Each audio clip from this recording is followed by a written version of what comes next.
नमस्कार बच्चों, आइए हम वृक्षानाम उपादेयता कक्षा अष्टम का द्वितीय पाठ का हम अभ्यास करते हैं। इसके पहले वीडियो में हमने द्वितीय पाठ को पढ़ा, उसका हिंदी मीनिंग समझे और उसको कैसे उच्चारण करना है, उसका कैसे वृक्षों की उपयोगिता होती है हमारे जीवन में, कितना महत्वपूर्ण है वृक्ष, इस बारे में हमने जाना। आज हम इसका अभ्यास करते हैं। सबसे पहले है एक पदेन उत्तरत, आंसर इन वन वर्ड। उदाहरणम केशाम छाया तापम अपहरति, लतानाम पुष्पानाम वृक्षानाम। सही आंसर है वृक्षानाम। इसी तरह हम आगे भी आंसर देंगे। कानी वातावरणम सुगंधेन पूरयन्ति, फलानि पुष्पानि अम्रानि। इसका सही आंसर होगा पुष्पानि। पुष्प वातावरण को सुगंध से भर देते हैं। वृक्षानाम फलानि काम हरन्ति, वृक्ष के फल क्या हरते हैं, क्या समाप्त कर देते हैं, खत्म कर देते हैं। पिपाशाम छायाम क्षुधाम। क्षुधाम मीन्स होता है भूख। फल खाने से, वृक्षों के फल हम खाते हैं तो भूख मिट जाती है, तो इसका सही आंसर होगा क्षुधाम। क्षुधाम मीन्स भूख। किम वृक्षाश्रितम अस्ति, सुखम जीवितम वर्षणम। वृक्ष के आश्रित क्या हैं? जीवितम, जितने भी जीव जंतु हैं, जितने भी लिविंग थिंग्स है, सभी वृक्ष के आश्रित हैं, तो इसका सही आंसर होगा जीवितम। जीवनम रक्षितम के रक्षितव्या। जीवन की रक्षा करने के लिए किसकी रक्षा करनी चाहिए? सत्पुरुषा सहायका वृक्षा, तो इसमें सही आंसर होगा वृक्षा। तरवा सर्वेषां जीवनं कीदृशं कुर्वन्ति, शोचनीयं दोषप्रदं सुखमयम। तरु हम सबके जीवन को कैसे बना देते हैं? चिंताजनक, दोषपूर्ण या फिर सुखमय। तरु हमारे जीवन को सुखमय बनाते हैं, हमें फल दे करके, फूल दे करके और शुद्ध हवा देते हैं, तो इसका सही आंसर होगा सुखमयम। अब क्वेश्चन नंबर 1 देखते हैं। पूर्ण वाक्य न उत्तरत। पूर्ण वाक्य न उत्तरत में इसका आंसर हम पूरे एक वाक्य में देंगे। इसके लिए हमने इसे पेपर और पेन से लिखा है आपकी सुविधा के लिए। आइए देखते हैं इसमें। अद्यत्वे शोचनीय स्थिति का, आज के समय में शोचनीय यानी कि चिंताजनक स्थिति क्या है?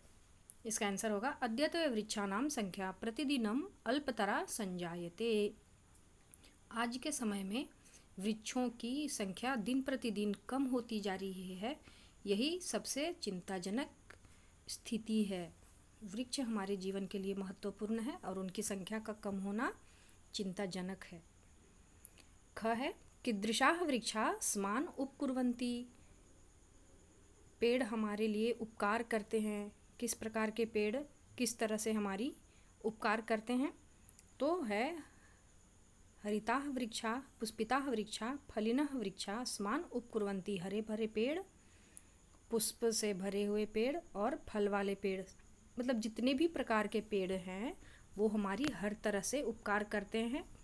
छाया दे करके, फूल दे करके, फल दे करके पेड़ हमारी हर प्रकार से उपकार करते हैं।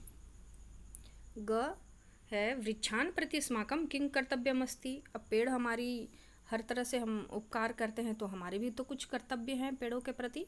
तो आइए जानते हैं हमारे क्या कर्तव्य हैं। वृक्षान प्रति अस्माकं मुख्य कर्तव्यम तरुणाम आरोपणाय, तेषां संवर्धनाय, संरक्षणाय च अस्माकं कर्तव्यमस्ति।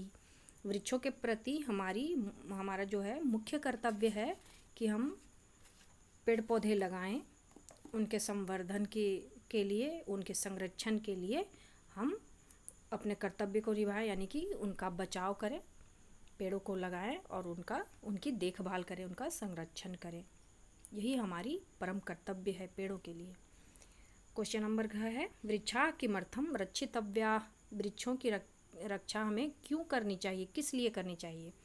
अस्माकं जीवनम रक्षितुम वयम वृक्षाः रक्षितव्या। हमें हमारे जीवन को ही बचाने के लिए, यानी कि हमारे जीवन की रक्षा करने के लिए हमें वृक्षों की रक्षा करनी चाहिए।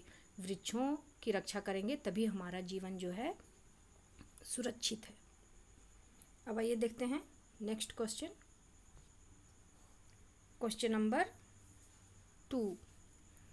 क्वेश्चन नंबर 2 में है, कोष्टक में दिए विशेषण पद का उचित रूप विशेष्य पद से पहले लगाएं।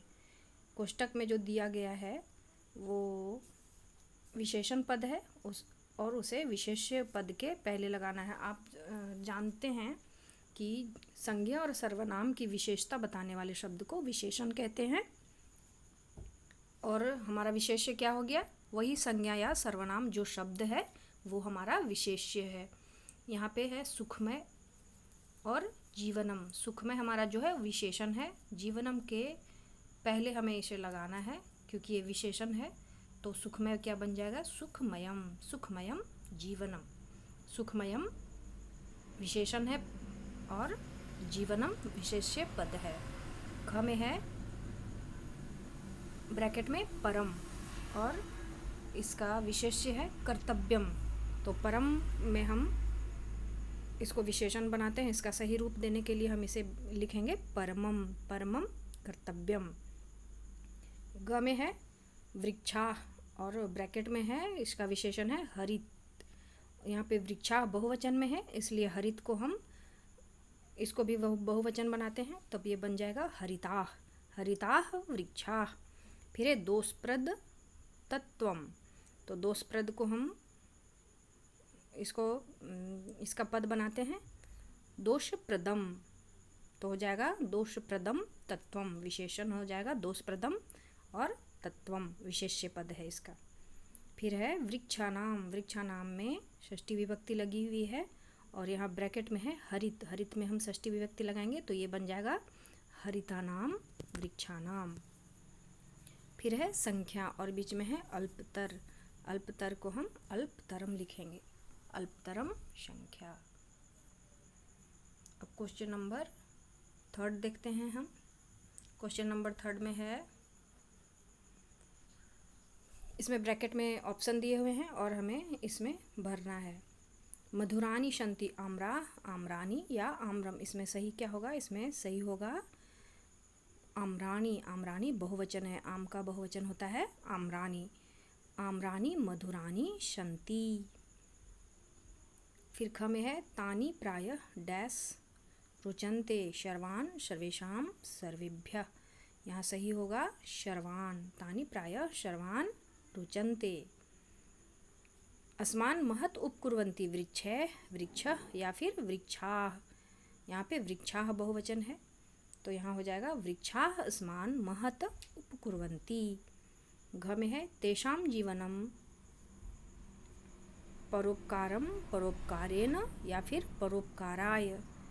यहाँ पे सही है परोपकाराय और हम इसको बीच में लिख दिए हैं, आप यहाँ देख सकते हैं। तेषां जीवनम परोपकाराय एव। फिर लास्ट है इसका वातावरणस्य रक्षा अस्माकं परमं कर्तव्यम। यहाँ भी ब्रैकेट में 3 है, वातावरणाय, वातावरणस्य और वातावरणम। यहाँ पे सही ऑप्शन जो है वो है वातावरणस्य। वातावरणस्य को पहले हम लिखेंगे तो ये पूरा वाक्य बन जाता है वातावरणस्य रक्षा अस्माकं परमं कर्तव्यम। अब हम आगे बढ़ते हैं और क्वेश्चन नंबर 4 को देखते हैं। क्वेश्चन नंबर 4 में है वृक्षाणां जीवनेन अस्माकं जीवनम् इति वाक्यस्य प्रतिपदं विभक्तिं वचनं च लिखत। क्वेश्चन नंबर 4 में वृक्षाणां जीवनेन अस्माकं जीवनम ये लिखा गया है। ये जो पद हैं इनका विभक्ति और वचन हमें लिखना है। तो आइए देखते हैं ये कौन सा विभक्ति और कौन सा वचन है इसमें। सबसे पहले है वृक्षाणाम। इसका शब्द है वृक्ष और इसमें विभक्ति लगी हुई है षष्ठी विभक्ति और बहुवचन है बहुवचनम। फिर है जीवनेन। जीवन शब्द है, इसमें तृतीय विभक्ति लगी हुई है और ये एक वचनम है। स्माकम, यहाँ स्मद शब्द है और इसमें द्वितीय विभक्ति लगी हुई है और यह है एक वचनम। फिर है जीवनम। जीवन शब्द है, द्वितीय विभक्ति और ये भी एक वचनम है। क्वेश्चन नंबर 5 को हम देखते हैं। क्वेश्चन नंबर 5 में है मंजुषायाः सहायता स्थूल पदम आधृत्य प्रश्न निर्माणम कुरुत। यहाँ पे मंजुषा में कुछ शब्द दिए गए हैं, इनको लगा के और हमें प्रश्न निर्माण करना है। जैसे कि एक उदाहरण में है वृक्षानाम हरितिमा दृष्टिम प्रीणयति। ये जो दृष्टिम है इस तो ये मोटे शब्दों में अक्षरों में लिखा हुआ है। मोटे शब्दों में होने के कारण हमें इसी को दृष्टिम जो है, जो बोल्ड लेटर है, इसको हमें इसके जगह पे प्रश्न निर्माण करना है, इसी को हटाना है। देखिए एक उदाहरण में लिखा हुआ है वृक्षानाम हरितिमा काम प्रीणयति। अब इस तरह से हम आगे इसका क्वेश्चन का आंसर बनाते हैं। अद्यते वृक्षानाम महती आवश्यकता। यहाँ वृक्षानाम को बनाना है क्वेश्चन, तो यहाँ पे हो जाएगा केशाम। अद्यत्वे केशाम महती आवश्यकता। तर्वः सर्वेषां जीवनं सुखमयं कुर्वन्ति। यहाँ सही आंसर होगा सुखमयम के जगह में हम क्वेश्चन बनाएंगे तो इसमें लगाएंगे काम, तो क्या बन जाएगा तर्वः सर्वेषां जीवनं काम कुर्वन्ति। ग में है जीवितम वृक्षाश्रितम खलु। जीवितम को हमें क्वेश्चन बनाना है, जीवितम को हटा के क्वेश्चन बनाना है इसमें, तो हो जाएगा किम वृक्षाश्रितम खलु। फिर है वृक्षा पक्षिभ्य आश्रयम यच्छन्ति। क्वेश्चन बनाएंगे, पक्षिभ्य को हटाएंगे और इस जगह में क्या लगाते हैं केभ्य। वृक्षा केभ्य आश्रयम यच्छन्ति। लास्ट क्वेश्चन है वृक्षा स्वयं आतपे तिष्ठन्ति। आतपे को हटाएंगे और उसमें क्वेश्चन बनाएंगे हम, तो बन जाएगा वृक्षा स्वयं कीदृशम तिष्ठन्ति। इस तरह से हमारा क्वेश्चन नंबर 5 कंप्लीट होता है। अब है क्वेश्चन नंबर 6। क्वेश्चन नंबर 6 में है एतत् सर्वनाम शब्दस्य कानिचित् रूपाणि मंजुषायां दत्तानि तेषु उचितं रूपं चित्वा रिक्त स्थानपूर्ति कुरुत। यानी कि यहाँ पे एतत् सर्वनाम शब्द दिया गया है, इसको अलग अलग इसके रूप हैं। इस शब्द रूप को जो आगे दिया गया है वाक्य, उसमें हमें सही चुनकर और रिक्त स्थान की पूर्ति करना है। तो क्वेश्चन नंबर 6 का हम देखते हैं। क्वेश्चन नंबर 6 में है एक उदाहरण दिया हुआ है आम्र वृक्ष, और इसमें लिखा हुआ है एषः आम्र वृक्ष, यह आम का पेड़ है। अब का में है उद्याने अनेके वृक्षाः सन्ति। यहाँ क्या भराएगा एतस्मिन्। ख में है एतानि फलानि एतेभ्यः बालकेभ्यः सन्ति। मंजुषात से शब्द उठा के हम इसमें कंप्लीट किए हैं इस वाक्य को। ग में है बालकाय अपि फलम यच्छ एतस्मै। फिर ग में है एतत् गृहम एतस्य बालकस्य अस्ति। यहाँ 2 सर्वनाम का प्रयोग हुआ है, पहले एतत् और गृहम के बाद में एतस्य। लास्ट है एतेषां बालकानां गृहं कुत्र अस्ति। इस तरह से हमारा क्वेश्चन नंबर 6 कंप्लीट होता है। हमने इसमें एतत् शब्द रूप को उसके रूप के अनुसार वाक्य में हमने उसे प्रयोग किया है। अब हम क्वेश्चन नंबर 7 देखते हैं। क्वेश्चन नंबर 7 में है निर्देशानुसारेण उत्तरत। इसमें अलग अलग निर्देश दिए हुए हैं और हमें इसके निर्देश के अनुसार हमें इसका उत्तर देना है। पहले है तरवः सर्वेषां जीवनं सुखमयं कुर्वन्ति। अब यहाँ पे क्या है अत्र कुर्वन्ति क्रियापदस्य कर्ता कः। कुर्वन्ति ये जो क्रियापद है इसका कर्ता कौन है, जीवनम, तरवः या फिर सर्वेषां। यहाँ पे क्रियापद है तरवः। किंग विशेषण पदम वाक्ये प्रयुक्तम। क्वेश्चन नंबर 2 में है किंग विशेषण पदम वाक्ये प्रयुक्तम। यहाँ पे विशेषण पद कौन सा है, सुखमयम। विशेषण पद क्या है, सुखमयम। तरवः का विशेषण यहाँ पे सुखमय दिया गया है। क्वेश्चन नंबर 6 है कुतः श्रांतेभ्यः सुखदा छाया। रेखांकित पदे का विभक्ति। रेखांकित पद जो श्रांतेभ्य है इसकी विभक्ति है चतुर्थी। वाक्ये किम अव्ययपदम प्रयुक्तम, वाक्य में कुतः श्रांतेभ्यः सुखदा छाया, ये जो वाक्य है इसमें अव्यय पद, कौन से अव्यय पद का प्रयोग किया गया है? यहाँ पे है सुखदा, छाया और कुतः। इसमें कुतः जो है वह अव्यय पद है। अब ग है कान प्रतिष्माकम तान प्रति अस्माकं किं कर्तव्यम। इसमें है प्रतियोगे का विभक्ति प्रयुक्ता, प्रतियोगे इसमें द्वितीय विभक्ति है, तो इसका सही आंसर होगा द्वितीय। अस्माकम इति पदे का मूल शब्द, अस्माकम ये मूल शब्द इसका कौन सा है?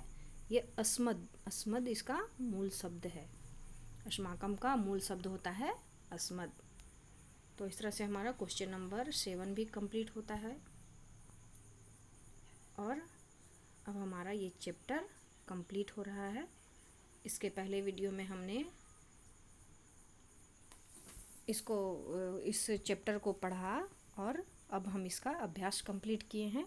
तो इस तरह से आप बहुत अच्छे से इसे देखें, इसे समझें और समझने के बाद ही अपनी अभ्यास पुस्तिका में आप इसे लिखें। एक बार अगर हम अच्छे से समझ लेते हैं तो हमें उस चीज़ को दोबारा याद नहीं करना पड़ता है और ख़ुद हम अपने मन से उसका आंसर लिख सकते हैं। तो आप इसको अच्छे से करें। धन्यवाद।